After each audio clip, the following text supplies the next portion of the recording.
Slightly better breeze today, though it is still gusty and swinging around. I used a number 3 rig so that I can take advantage of the gusts, but these are tricky foiling conditions as the gusts do not often last long and I have to follow the wind shifts. Anyway, 2 sets of foils used today. I started off with the standard benchmark foils and then later changed on to the forward raked foils that I was experimenting with 2 weeks ago.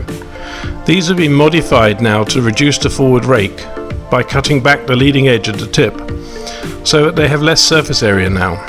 The idea behind the forward raked foils is that as the boat speed increases and the boat rises up out of the water, the lateral area of the foils moves forward, thus increasing the gap between the rudder and the foils and so improving directional stability. Well, that's the idea anyway, but currently it appears also to be increasing the boat's tendency to luff up when foiling.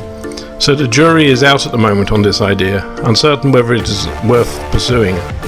It could also be that I have too much lift set on these foils, so I need to keep track of practicing.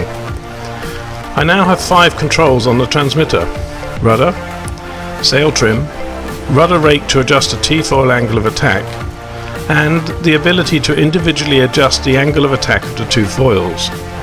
This is the big change on this boat. We've not previously tried to adjust the foils while sailing. The idea behind adjustable foils is that I can knock off the lift being generated by the windward foil to help increase stability. But there are 2 downsides of having adjustable foils.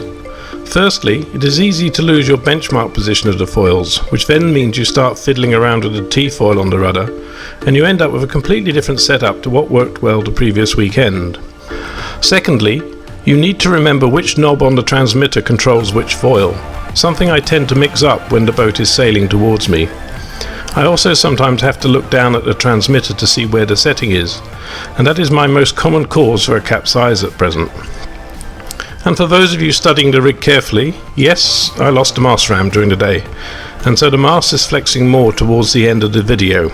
Not necessarily a bad thing in the gusts.